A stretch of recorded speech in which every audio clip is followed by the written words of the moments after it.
नमस्कार। इस वीडियो में हम बीए पार्ट द्वितीय से भारतीय संघीय व्यवस्था में जो लक्षण है उनमें एकात्मक लक्षण का बारे में चर्चा करेंगे। अम्बेडकर ने संविधान की प्रारूप समिति में कहा था कि यद्यपि भारत में संघीय व्यवस्था को अपनाया गया है, लेकिन संघीय व्यवस्था के कठोर ढांचे में नहीं ढाला गया है, बल्कि भारतीय परिस्थिति या संविधान निर्माताओं की आकांक्षाओं और अपेक्षाओं के अनुसार ऐसे लचीला बनाया गया है। इसलिए भारतीय संविधान में संघात्मक जो व्यवस्था है उसमें एकात्मक जो शासन है उसके लक्षण दिखाई देते हैं। इसलिए ये विशिष्ट प्रकृति का संवाद है जिसमें एकात्मक और संघात्मक शासन व्यवस्थाओं के लक्षण समान रूप से मिलते हैं। हम जैसा कि इसका जो विश्लेषण है वो देखते हैं कि दो भागों में कर सकते हैं।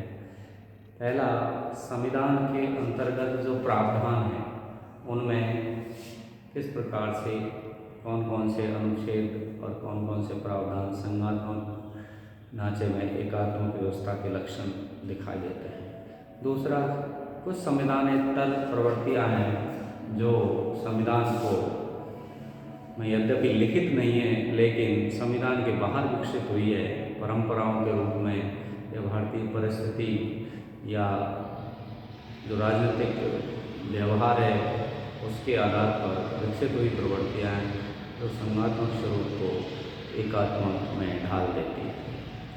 इनका हम क्रमवार विश्लेषण करेंगे।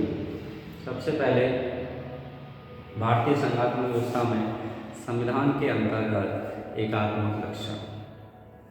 इसमें हम सबसे पहले देखते हैं कि जो शक्ति का बंटवारा है वो केंद्र के पक्ष में है। शक्तियों का बंटवारा शक्तिशाली केंद्र के पक्ष में हमें दिखाई देता है।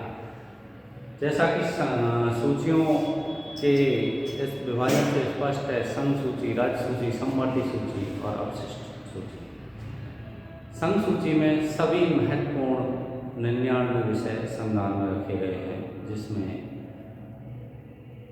देश की रक्षा, मुद्रा, संचार, रेल आदि जो सुरक्षा से संबंधित या देश की एकता अखंडता के लिए महत्वपूर्ण विषय है वो सारे केंद्र सूची में दिए गए।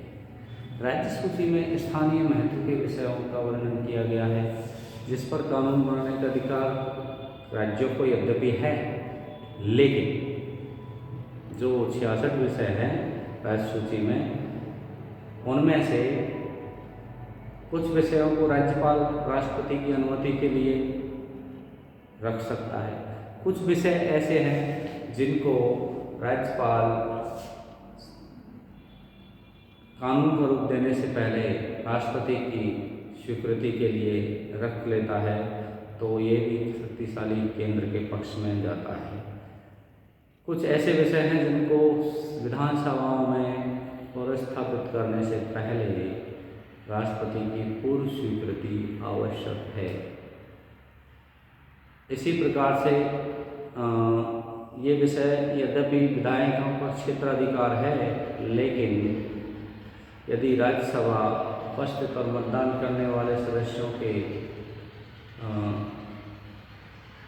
2/3 बहुमत से किसी समवर्ती सूची के विषय को राष्ट्रीय महत्व का घोषित कर दे, तो उस पर भी केंद्र को जो कानून बनाने की शक्ति है वह प्राप्त हो जाती है। दूसरा, संसदीय कानून व्यापक है। चूँकि संसद को कानून बनाने की शक्ति है वो सारे देश या देश के किसी भाग में है, तो संसद का कानून का प्रभाव सर्वव्यापी होता है, जबकि राज्य विधायकों का कानून राज्य विशेष में ही लागू होता है। संसद का कानून पूरे देश के लिए होता है। इस रूप में भी संविधान एकात्मक स्वरूप में है, केंद्र शक्तिशाली है। दूसरा, कुछ विषयों पर विधेयकों पर राष्ट्रपति की पूर्व अनुमति आवश्यक है, जैसे दो राज्यों के संबंध से विषय है, क्षेत्र का, सीमा का और राज्यों के मध्य व्यापार का, तो इस पर पूर्व अनुमति राष्ट्रपति की आवश्यक है विधानसभाओं को उसको कानून रूप देने से पहले। दूसरा, जो संविधान के अंतर्गत लक्षण जिसका हम विवेचन करते हैं वह है कि राज्य विधानमंडलों द्वारा पारित कुछ विधेयकों को राष्ट्रपति की पूर्व स्वीकृति के लिए राज्यपाल रखता है। राज्यपाल उन विषयों को जो समझता है कि राष्ट्र के महत्व के हैं, ये राज्यपाल के विवेक पर निर्भर है। तो राज्यपाल की जो विवेकाधिकार शक्ति है वो केंद्र के पक्ष में जाती है। केंद्र किसी विषय पर राज्य के कानून को डिले करना चाहता है या रोकना चाहता है, तो राज्यपाल के माध्यम से राष्ट्रपति की पूर्व स्वीकृति के लिए उसको रखा जा सकता है। उसकी कोई समय सीमा नहीं है कि राष्ट्रपति वापस उसको कब भेजे या कब अनुमति दे। दूसरा, एकल संविधान। संघ राज्य में जो संविधान की व्यवस्था है वो केंद्र का अलग संविधान होता है और राज्य का, प्रत्येक राज्य का अलग अलग संविधान होता है। लेकिन भारत में एक ही संविधान का वर्णन है, राज्यों का पृथक से कोई संविधान नहीं है, जो संघात्मक व्यवस्था का अपवाद है। संविधान में इस विशेष व्यवस्था को अस्थायी, संक्रमणकालीन और विशेष उपबंध के तहत रखा गया है। इसको समय समय पर खत्म करने की बात होती है और राज्यों के लिए अपना खुद का संविधान की बात समय समय पर की जाती है। इसी प्रकार से आपातकालीन जो प्रावधान है वो भारतीय संघात्मक व्यवस्था को एकात्मक व्यवस्था में ढालते हैं। अनुच्छेद 352, 356 और 360, जिसमें राष्ट्रपति की आपातकालीन शक्तियों का वर्णन है, जिसमें 352 में राष्ट्रीय आपात की घोषणा राष्ट्रपति कर सकता है। युद्ध, विदेशी आक्रमण या आंतरिक सशस्त्र विद्रोह की संभावना पर, आशंका पर राष्ट्रपति शासन लगाया जा सकता है और इस व्यवस्था में संघात्मक शासन एकात्मक शासन में तब्दील हो जाता है, परिवर्तित हो जाता है।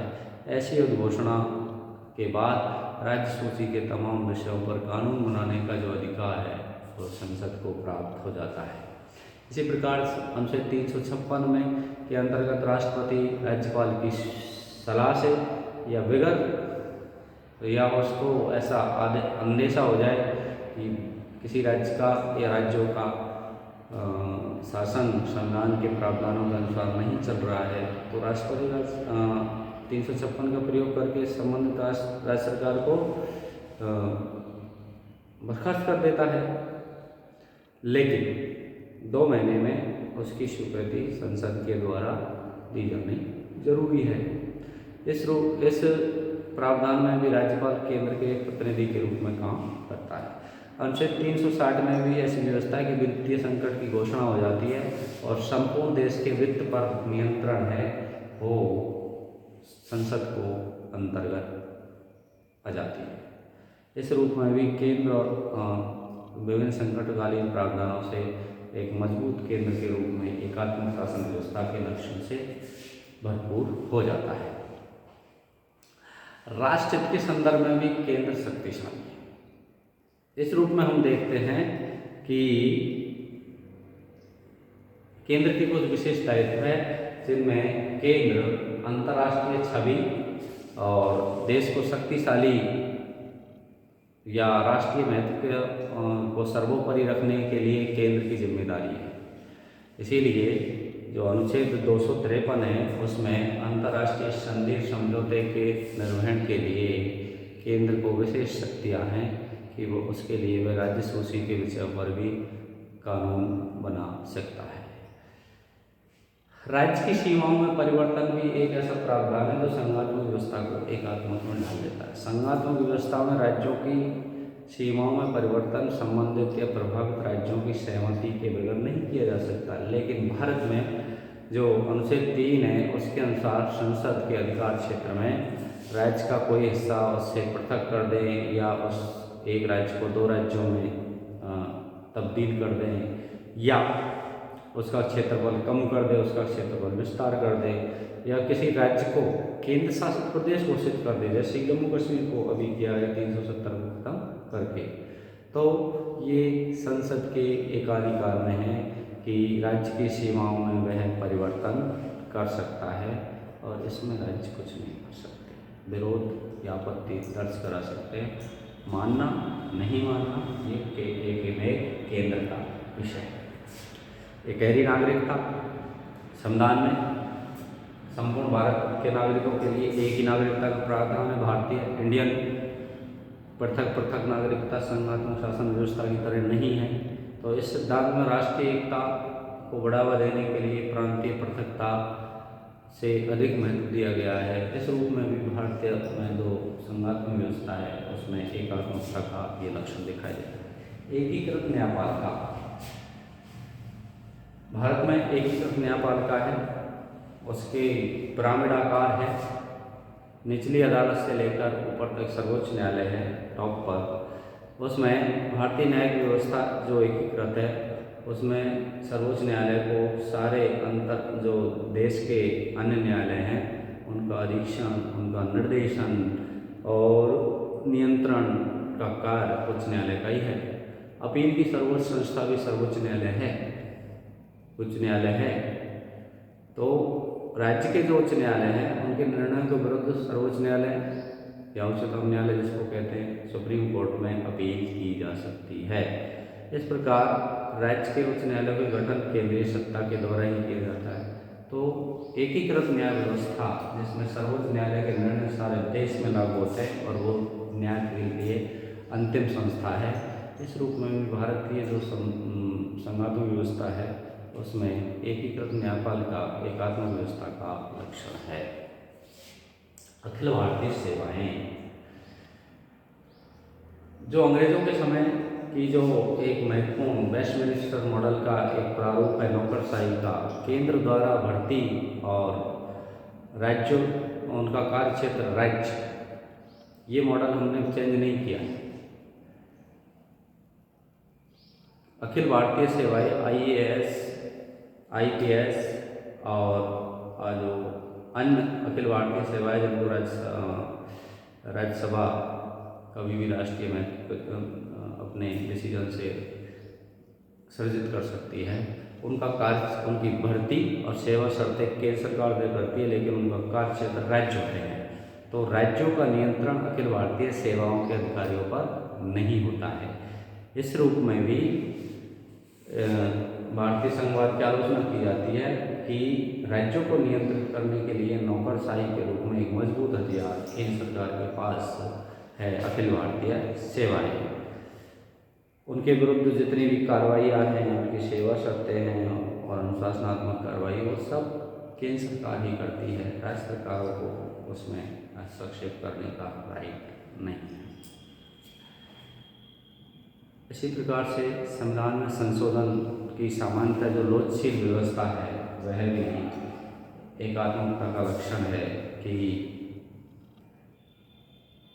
368 के तहत जो व्यवस्था दी गई है संविधान में संशोधन की, वो संघवाद में कठोर होती है। संविधान में संशोधन आसानी से नहीं किए जा सकते। लेकिन भारत में अन्य देशों में अन्य जो संघात्मक शासन व्यवस्था के मॉडल है, अमेरिका वगैरह, उनमें जो संविधान संशोधन 2/3 या 75% से जो बहुमत से पारित किए जाने होते हैं या संबंधित राज्य विधानसभाओं की स्वीकृति आवश्यक है, वहाँ पर भारत में प्रावधान इतने लचीले रखे गए हैं जो कि ये दर्शाता है कि संशोधन की जो विधि है वो एकात्मकता के पक्ष में है। राज्यों के नाम, क्षेत्र में परिवर्तन कठोर संघवाद में नहीं किया जा सकता, लेकिन भारत में साधारण विधि से ये काम किया जा सकता है अनुच्छेद 3 के अंतर्गत। इसी प्रकार राज्यों की जो राज्यसभा है उसमें राज्यों को समान प्रतिनिधित्व नहीं है, बल्कि उसमें जनसंख्या के आधार पर प्रतिनिधित्व है। जबकि अमेरिका में 50 स्टेट, चाहे वो छोटा हो चाहे बड़ा हो, सभी को 2 प्रतिनिधि भेजने का अधिकार है। लेकिन भारत में राज्यसभा, जो राज्यों के हितों का प्रतिनिधित्व करने वाला सदन है, उसमें जनसंख्या के अनुपात में प्रतिनिधियों को भेजने की व्यवस्था है। इसी प्रकार से क्षेत्रीय जो परिषद हैं या अंतर्राष्ट्रीय परिषद है, उसका प्रावधान भी एकात्मक शासन व्यवस्था के रूप में भारतीय संघ व्यवस्था में दिखाई देता है। राज्यों के समरसतापूर्ण संबंध बनाए रखने के लिए ये समन्वयकारी शक्तियाँ हैं, जो उनके मध्य में जो विवाद होते हैं उनको निपटारे की व्यवस्था क्षेत्रीय परिषदें करती है। और ये क्षेत्रीय परिषदों के जो अध्यक्ष है, उसकी नियुक्ति राष्ट्रपति के द्वारा की जाती है, जो संघ शासन का औपचारिक प्रधान होता है। राज्यों की संघ पर वित्तीय निर्भरता भी संघात्मक ढांचे को एकात्मक में तब्दील कर देती है। राज्यों के जो वित्तीय साधन हैं, वित्तीय आय के जो स्रोत हैं, वो सूचियों में इस प्रकार से बटे हुए हैं कि अधिकतर महत्वपूर्ण और अधिक राजस्व के जो विषय हैं वो केंद्र के पास है।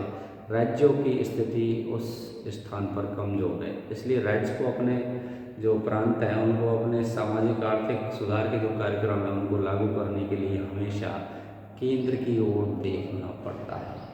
इसलिए यहाँ के संघवाद की आलोचना में कहा जाता है कि भारत के जो राज्य हैं उनकी स्थिति नगर पालिकाओं के तुल्य है, जो सरकार के बजट की ओर देखती रहती है। दूसरा है राज्यपाल का पद। राज्यपाल का पद यद्यपि विवादास्पद है, लेकिन केंद्र के प्रतिनिधि के रूप में उसकी नियुक्ति राज्यों में की जाती है और राज्य का वो औपचारिक प्रधान होते हुए भी वो केंद्र के अभिकर्ता के रूप में ज़्यादा काम करता है। राज्यपाल राष्ट्रपति के प्रति अपने कार्यों के लिए उत्तरदायी होता है, उसी को रिपोर्ट करता है। राज्य में ये देखा गया है कि विपक्षी दलों की जब सरकार होती है तो राज्यपाल की भूमिका केंद्र के अभिकर्ता के रूप में ज़्यादा होती है और यह आलोचना का विषय रहा है। अन्य जो एकीकृत व्यवस्थाएं हैं वो है राज्य निर्वाचन आयोग द्वारा संसद और जो विधानमंडल है उनके चुनाव कराए जाते हैं और राष्ट्रपति के द्वारा नियुक्त है वो नियंत्रक और महालेखा परीक्षक है, वो समस्त देश की वित्तीय स्थिति पर नियंत्रण रखता है। समस्त देश के लिए एक ही प्रकार के दीवानी और फौजदारी जो कानून हैं वो बनाए गए हैं, राज्यों के लिए अलग से कोई कानून नहीं है। इसी प्रकार से क्षेत्रीय भाषाओं के महत्व को स्वीकार करते हुए भी हिंदी को राष्ट्रभाषा और राजभाषा घोषित किया गया है। इस प्रकार से हम देखते हैं कि भारत के जो संविधान है उसमें अनेक प्रावधान हैं जो संघात्मक शासन व्यवस्था के विपरीत एकात्मक शासन व्यवस्था के लक्षणों को ज़्यादा दर्शाता है। अब हम आते हैं दूसरे पक्ष पर, जिसमें संविधान में से बाहर जो प्रवृत्तियाँ विकसित हुई है, जिनसे भारतीय संघात्मक शासन व्यवस्था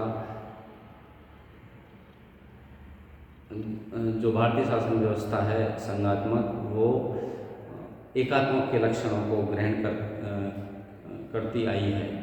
वो ऐसे कौन कौन से प्रावधान हैं जिनके कारण जो संविधान में नहीं है लेकिन उनसे संविधान का स्वरूप है वो संघात्मक से एकात्मक हो जाता है।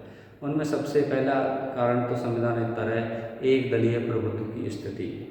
स्वतंत्रता के पश्चात लंबे समय तक भारत में एक दल का प्रभुत्व आया है, कांग्रेस का, और जो देश की एकता अखंडता या स्वतंत्रता आंदोलन की जो पृष्ठभूमि है वो कांग्रेस के समर्थन से ही केंद्र और राज्य दोनों में सरकारें बनती रही है। केंद्र में ने हमेशा कांग्रेस ने एक बड़े भाई के रूप में राज्यों को टैकल किया है।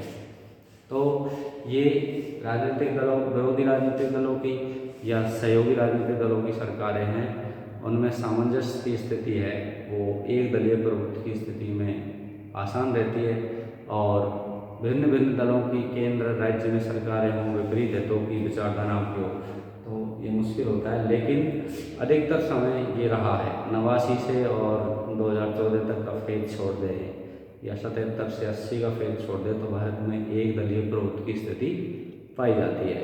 वर्तमान में एनडीए के नेतृत्व में भाजपा का है जो स्थिति है वही 1989 से पहले कांग्रेस की थी। प्रधानमंत्री का करिश्माई व्यक्तित्व भी केंद्र को मजबूत बनाने में महत्वपूर्ण भूमिका अदा करता है। स्वतंत्रता से लेकर और अपनी मृत्यु तक जवाहरलाल नेहरू एक में एक प्रधानमंत्री, उसने अपने जीवन में जो संघर्ष किया उसका फलस्वरूप उसने कांग्रेस पर अपना डोमिनेट रखा और फलस्वरूप जनता के हृदयों में राज्य पर भी विभिन्न राज्यों में भी अपना एकाधिकार बनाए रखा। तो उनका जो करिश्माई नेतृत्व है उसको जनता जो मन से स्वीकार करती है या श्रद्धा भाव से देखती है वो भी संघात्मक व्यवस्था को औपचारिक बना देती है और एकात्मक में ढाल देती है। यही बात इंदिरा गांधी ने आगे बढ़ाई और वर्तमान में उसी को नरेंद्र मोदी प्रधानमंत्री के रूप में आगे बढ़ा रहे हैं। योजना आयोग और राष्ट्रीय विकास परिषद ये संविधानेतर संस्थाएं हैं, कानूनी संस्थाएं हैं। ये केवल मंत्रिमंडल के प्रस्ताव से गठित की गई संस्थाएं हैं जिनका ये ऐसी व्यवस्थाएं हैं जो सामाजिक आर्थिक नियोजन के लिए जो पैसे या वित्त की व्यवस्था है वो योजना आयोग आवंटन करता था। 2014 के बाद में ये नीति आयोग यही काम करता है जिसकी स्थापना केंद्र सरकार अपने एक अध्यादेश या एक प्रस्ताव के द्वारा करती है और ये संविधान के बाहर की स्थिति है, लेकिन वो संपूर्ण राज्यों के वित्तीय स्थिति पर नियंत्रण रखता है और उसकी सिफारिशों के अनुसार ही धन का आवंटन किया जाता है। राष्ट्रीय विकास परिषद जिसके सारे मुख्यमंत्री सदस्य होते हैं, लेकिन उसका अध्यक्ष है वो सारे देश के लिए राष्ट्रीय विकास परिषद है, वह एकीकृत नीतियाँ बनाती हैं जिसका विकास भी संविधानात्तर हुआ है, संविधान के बाहर हुआ है, लेकिन चूँकि ये सारे देश के लिए सामाजिक आर्थिक नीतियाँ का निर्माण करती है इसलिए यह भी संघात्मक शासन व्यवस्था को एकात्मक में तब्दील करती है। अतः हम कह सकते हैं कि भारतीय जो संघात्मक व्यवस्था है उसके अंतर्गत और उसके बाहर कुछ ऐसे प्रावधान हैं, ऐसी प्रवृत्तियाँ हैं जो भारतीय संघात्मक शासन व्यवस्था को एकात्मक शासन के लक्षणों से अभिहित करती है, भरपूर उसमें सहयोग देती है और इसीलिए भारत के जो संविधान है उसको अर्धसंघीय संज्ञा दी जाती है या एकात्मक तत्वों से भरपूर संघात्मक शासन व्यवस्था कुछ विद्वान कह देते हैं। ये एकात्मक जो लक्षण है वो संघात्मक शासन में विशिष्टता लिए हुए है। धन्यवाद।